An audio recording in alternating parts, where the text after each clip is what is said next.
Boa tarde, bem-vindos mais uma vez ao Sociologia Sem Mistério, professor Jacondino. Vladimir Safatli, um intelectual importante de esquerda, diz que a esquerda está morta. Ela está? Bom, o objetivo desse vídeo é levantar pelo menos 5 pontos por meio dos quais é possível pensar dificuldades que a esquerda tem enfrentado nas últimas décadas. O que eu estou chamando de esquerda aqui? Estou chamando de esquerda aqueles grupos, desde partidos políticos até grupos sociais, que se identificam com determinadas pautas, né, localizadas à esquerda do espectro político, se diferenciando, portanto, daqueles grupos e partidos políticos que se colocam à direita do espectro político e defendem outros tipos de pauta, certo? O primeiro elemento que a gente pode pensar, levantar aqui para pensar as dificuldades que a esquerda, e aqui a gente está generalizando a esquerda, porque existem esquerdas no plural, mas podemos pensar que, embora existam nuances, né, diferenças entre a esquerda, por exemplo, aqueles mais radicais, que pensam que por via democrática, disputa de eleições, etc., não vamos conseguir fazer as reformas e as mudanças necessárias para construirmos, enfim, uma sociedade mais igualitária e justa, né? Esses próprios comunistas que propõem uma revolução, né, mais drástica na sociedade, mas temos também uma outra parcela da esquerda que a gente pode colocar como centro-esquerda, que, aliás, Norberto Bobbio, um cientista político italiano famoso, né, do século XX, já falecido, ele nos ajuda a pensar esses quadros, né, esses momentos de espectro político de direita e esquerda. Então, pensando na esquerda, nós temos uma esquerda mais radical, pensa que via democracia, participação em eleições a gente não muda nada, então é necessária uma revolução para mudança. E nós temos aqueles grupos, estamos aqui pensando partidos políticos, são aqueles grupos que disputam eleições para chegar ao poder, né, tomar o Estado, ocupar postos no Estado para poder desenvolver as suas prerrogativas ideológicas. Nós temos a centro-esquerda, por exemplo, né, partidos como os partidos mais social-democratas, que buscam, via participação de eleições, chegar ao poder. Assim nós temos a direita também, né? Nós temos uma direita radical, que a gente pode chamar de reacionária, que é aquela que não aceita nenhum tipo de mudança e muitas vezes propõe medidas violentas para manter o status quo. Mas nós temos também uma centro-direita, por exemplo, os conservadores, que são aqueles que entendem que mudanças ocorrem na sociedade, são praticamente inevitáveis, né? Geracionalmente falando. Cada geração vai contribuindo com a sociedade a partir das suas competências e o seu momento histórico. Então, os conservadores, eles entendem que, embora seja possível mudar, a proposta deles é que não haja uma mudança radical, né, via revolução, por exemplo. Porque para os conservadores, uma mudança radical não resolveria necessariamente os problemas da sociedade. Isso por questões, inclusive, de leitura, né? Pressupostos advindos do conservadorismo, como o empirismo e assim sucessivamente. Aliás, quem quiser conhecer o pensamento conservador, eu fiz um vídeo, o vídeo anterior foi sobre isso, né? Em que eu falo do livro que eu escrevi, um dos livros que eu escrevi sobre o pensamento conservador, denominado O Pensamento Conservador, uma introdução. Vocês encontram no Clube de Autores, Eduardo Nunes Jacondino. Bom, mas voltando aqui, então, pensando nesse espectro de político, esquerda-direita, progressistas à esquerda, conservadores, reacionários à direita, por que a gente está falando hoje, como Vladimir Safatli fez, de uma crise, né, da morte, entre aspas, aí, da esquerda? Vamos pegar um ponto que me parece fundamental, a questão da religião. É comum que a esquerda faça uma leitura acerca da religião advinda de um autor importante, né, talvez um dos mais importantes autores que influenciou o pensamento de esquerda, chamado Karl Heinrich Marx, que desenvolveu o materialismo histórico dialético junto com Friedrich Engels. Como que Marx se referia às religiões? Como ópio do povo.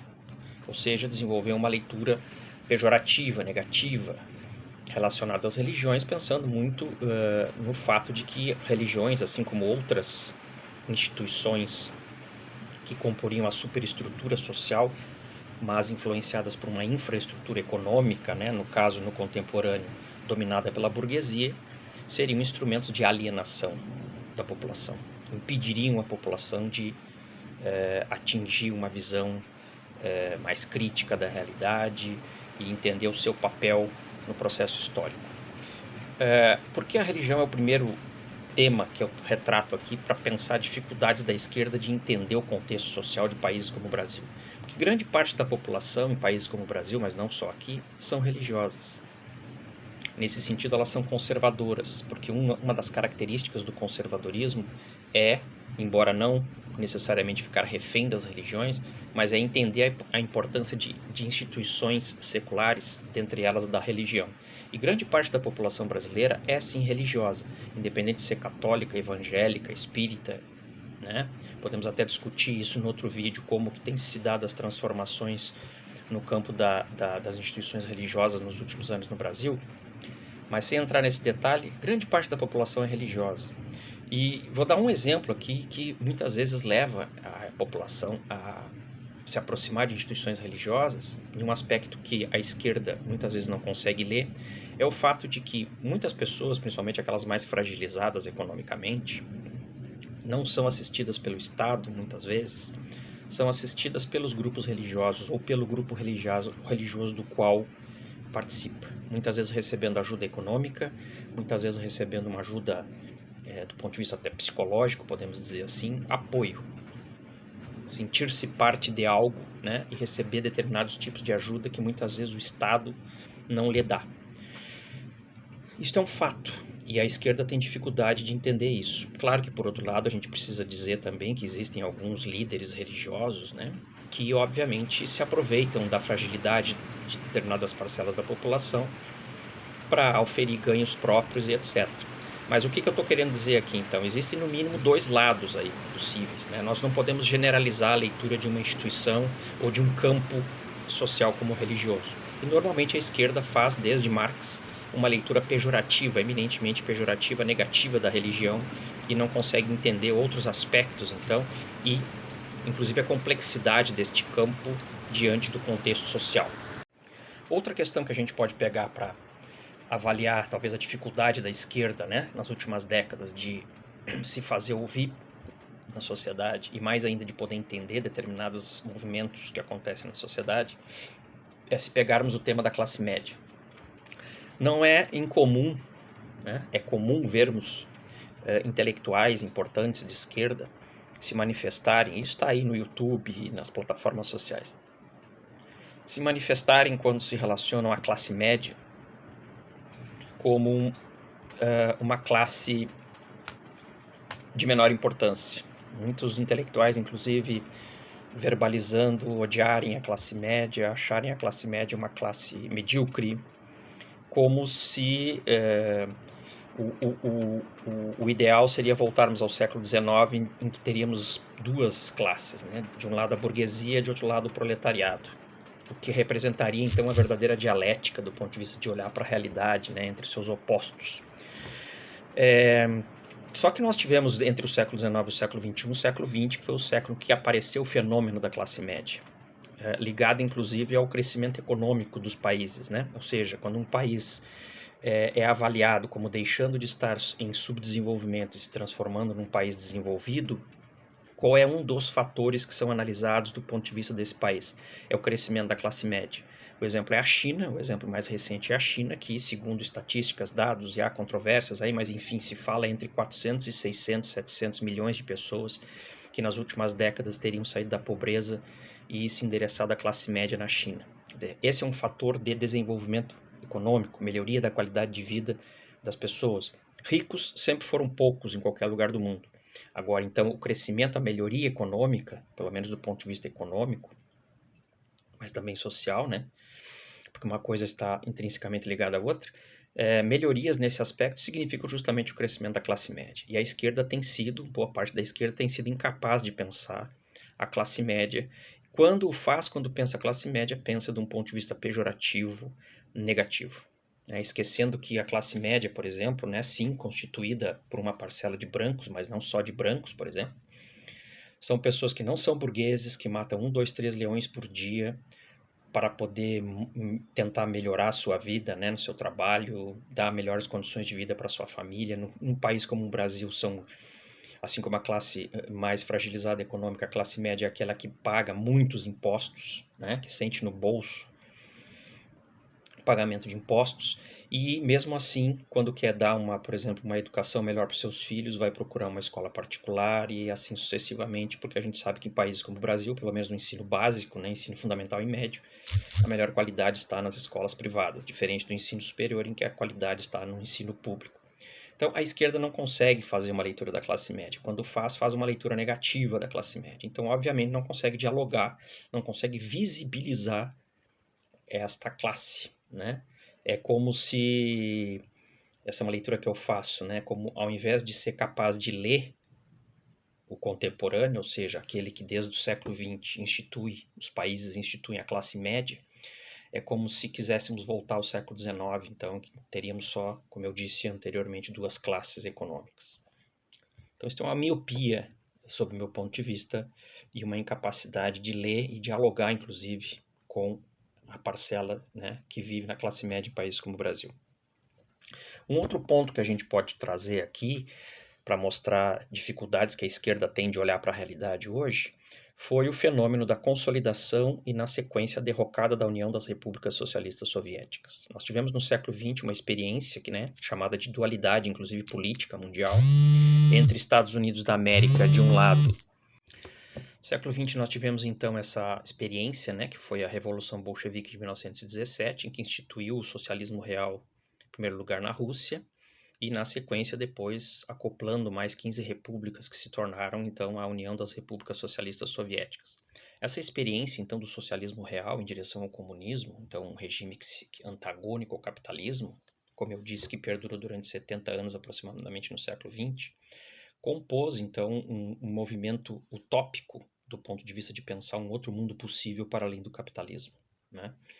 Então, numa perspectiva justamente de fazer a revolução, de propor um outro tipo de sociabilidade a partir da tomada do poder pelos trabalhadores, que seria a fase socialista, e na sequência, após feita a distribuição das riquezas na sociedade, se chegar àquilo, então, que se chama de comunismo, onde não teríamos mais Estado e não teríamos mais a dominação de uma classe sobre outra classe.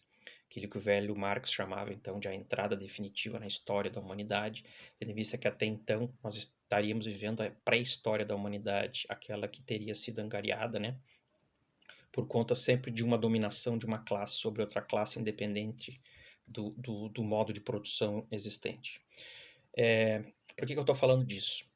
De 1917, com a Revolução Bolchevique, instalação do regime do socialismo real, porque o comunismo efetivamente nunca aconteceu, mas enfim, até final da década de 1980, início da década de 1990, com a queda do Muro de Berlim, com a derrocada da União Soviética, com o fim, a falência econômica, social da União Soviética, que a partir de então começamos a falar de globalização, ou seja, a chegada do capitalismo em lugares que até então o capitalismo não havia chegado porque tinha regimes comunistas ou do socialismo real.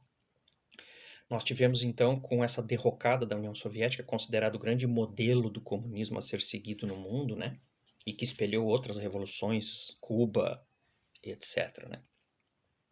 Com a derrocada disso, nós tivemos para o movimento progressista de esquerda um grande desencantamento, um grande problema, Aliás, um problema que muitos até hoje não superaram, no sentido de que aquela proposta de um outro mundo possível não se concretizou ou durou no máximo 70 anos. Isso fez com que, a partir de 1980, 1990, a esquerda tivesse abandonado, de um certo modo, o processo revolucionário ou o projeto revolucionário, porque tínhamos saído na década de 80 da falência desse modelo, do fracasso desse modelo, pelo menos do ponto de vista da União Soviética, E a partir de então a esquerda começa a falar de movimentos culturais, começa a pensar em pequenos grupos, o movimento negro, o movimento LGBTQIA+, o movimento das mulheres, a questão de gênero e assim sucessivamente. Então a esquerda muda o seu projeto, antes revolucionário e agora micro-social, direcionado a pequenos grupos que, notem, não falam mais na revolução, mas falam em ter os seus direitos, seus desejos, seus direitos aceitos no modelo capitalista. Isso que a gente pode chamar de empoderamento político. Então, empoderamento político dos negros, empoderamento político das mulheres, empoderamento político dos homossexuais, bissexuais e tal. Não se fala mais em revolução. Então, o projeto original da esquerda muda, continua defendendo minorias, as chamadas minorias, ou os grupos historicamente alijados do poder, mas não mais numa perspectiva de uma mudança radical. Isto é uma mudança muito significativa do ponto de vista, inclusive, das metanarrativas advindas historicamente da esquerda, que agora se encontram num outro momento.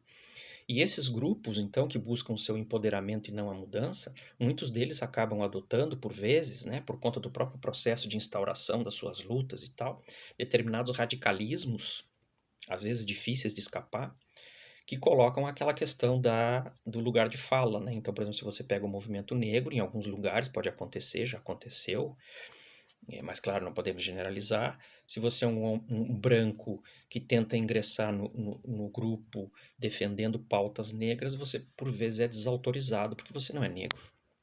Então você não tem lugar de fala, né? Você não sabe o sofrimento do povo negro, etc. Você não tem o que contribuir, né? Você é um branco burguês. Isso faz com que esses movimentos afastem muitas pessoas, muitos grupos que por vezes têm uma simpatia e gostariam de apoiar esses grupos, estarem juntos com esses grupos. Então, é um terceiro elemento aqui, né, a derrocada do socialismo real, a entrada em movimentos mais culturais, de grupos específicos, que faz com que a esquerda perca cada vez mais a possibilidade de fazer projetos nacionais, de pensar em projetos nacionais. Ela consegue, quando muito, agora pensar em grupos específicos, né? Só que se esses grupos se radicalizarem, nós vamos voltar ao feudalismo.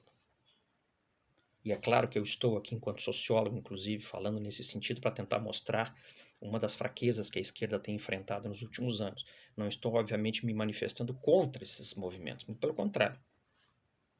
Né? Mas muitas vezes aquilo que o próprio Durkheim, um dos clássicos da sociologia, falava de consequências não intencionais da ação. Então, ó, religião, um problema para a esquerda, é o ópio do povo. Classe média, uma classe desdenhada pela esquerda, invisibilizada pela esquerda, ou quando lida pela esquerda, lida numa perspectiva totalmente pejorativa, negativa. Derrocada da União Soviética, do modelo do socialismo real, que fez com que a esquerda se fragmentasse em pequenos grupos e não mais pensasse na revolução. Uma quarta questão que me parece importante pensarmos aqui, da dificuldade da esquerda de fazer leitura sobre o social, tem a ver com aquilo que eu falei no início do vídeo, né, que vem desta divisão entre centro-esquerda e esquerda radical, centro-direita e direita radical. Uma coisa é uma coisa, outra coisa é outra coisa. Por que eu estou dizendo isso?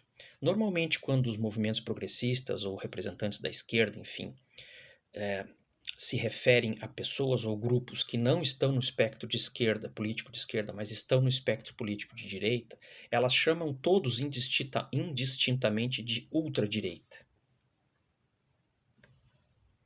O que é um erro, que é um problema, porque se voltarmos à definição original, né, feita inclusive por Norberto Bobbio, de que existe uma centro-esquerda, uma centro-direita, uma esquerda radical, uma direita radical, então nem todo mundo que está na direita é direita radical. É fascista, é nazista. Então essa forma de se dirigir a esses grupos indistintamente, né, colocando todo mundo no mesmo barco, como se costuma dizer, não me parece uma forma sociologicamente interessante de se utilizar de uma leitura para caracterizar, porque não tem o refinamento necessário para entender as diferenças que existem em todo e qualquer campo. Né? E é claro que a gente sabe que isso muitas vezes é utilizado do ponto de vista de uma estratégia política, né? Assim como eles de lá para cá chamam todos aqui no espectro de esquerda de comunistas, e nem todo mundo é comunista aqui desse lado também, são estratégias políticas muitas vezes para construir um estereótipo, né? Desgastar a imagem do adversário político. Mas no dia a dia isso acaba se tornando comum, muitas vezes, e gera uma certa miopia, né? Ou seja, uma incapacidade da esquerda a olhar para a direita e entender as suas respectivas peculiaridades. Isso é um problema, eu digo, porque eu sou professor universitário e sei que nos últimos anos nós temos recebido alunos, adolescentes, jovens, que têm se colocado como simpáticos ao movimento conservador. Não necessariamente ao movimento de ultradireita. Ora, se nós não tivermos a capacidade de dialogar com esses jovens, com esses grupos, obviamente nós estaremos perdendo esses jovens, esses grupos, para a direita e muito provavelmente, infelizmente, para a ultradireita, para os reacionários. Uma outra questão que me parece importante pensar aqui, e aí eu finalizo o vídeo para não ficar muito extenso, é o fato de que alguns setores da esquerda são autoritários, no seguinte sentido, não conseguem dialogar com os diferentes. E é engraçado, né, ao mesmo tempo ambíguo, grupos que dizem defender as minorias, né, grupos que dizem que é preciso que o status quo, que a sociedade, que o Estado, né, mesmo este capitalista, por meio de políticas públicas, por exemplo, tal, traga para o desenvolvimento os grupos marginalizados, diferentes, que têm visões diferentes, condição diferente de mundo, seja ela étnico-cultural, sexual, etc. Então, é engraçado que, ao mesmo tempo que esses grupos falam dos diferentes, né, e a importância de não desenvolver uns preconceitos em relação aos diferentes, são preconceituosos em relação às diferenças teóricas, principalmente. Né? Vou dar um exemplo. Não é incomum acontecer de grupos progressistas, né, que defendem pautas mais tradicionais, ou pelo menos perspectivas teóricas mais tradicionais, como o próprio marxismo, não conseguirem entender a perspectiva pós-estruturalista, né, os autores pós-estruturalistas, ou seja, perspectivas filosóficas, sociológicas, políticas, da psicologia que surgem na década de 1960, 70, justamente a partir da derrocada da União Soviética. Né? Grupos de esquerda. Esses grupos, os pós-estruturalistas, então, esses autores da filosofia, da sociologia, da política, que tentam, que seguem fazendo críticas ao capitalismo agora, mas sem ter a esperança da Revolução Comunista, porque eles vêm lá de uma década ou de décadas que estão justamente convivendo com a derrocada dessa perspectiva comunista, né, a queda do Muro de Berlim. Eles continuam de esquerda, continuam fazendo críticas ao capitalismo, mas sem ter uma questão, por exemplo, que é não acreditarem mais na grande revolução. Vejam, eles continuam sendo de esquerda, mas muitos grupos de esquerda mais tradicionais e mais radicais não conseguem dialogar com os pós-estruturalistas. Ao não dialogarem, muitas vezes chamando inclusive os pós-estruturalistas de pós-modernos, relativistas, aqueles que se venderam ao capitalismo, etc. Ou seja, ou por ignorância, no sentido que, ou por não conhecerem a trajetória e o que efetivamente esses autores defendem, ou por má fé, ou por uma incapacidade, por vezes mesmo, de dialogar com o diferente, mesmo que dentro do mesmo espectro político, ou seja, de esquerda, também perdem espaço nesse sentido. Né? Então vejam que é preciso aqui que a esquerda, ou as esquerdas, né, porque a gente deve sempre falar no plural, mas principalmente essa esquerda mais radical, que parece que tem dificuldade de fazer leituras advindas do século XX, do século XXI, é preciso que ela acorde, né, para essas questões. E aí concordo com Vladimir Safatli quando ele diz que a esquerda morreu, aqui simbolicamente falando, né? Claro que ela está viva ainda, né? Mas ela precisa necessariamente conseguir dialogar e talvez avançar para alguns aspectos, algumas leituras, alguns campos diante dos quais ela parece que até agora não consegue visibilizar, não consegue ler. Um abraço a todos.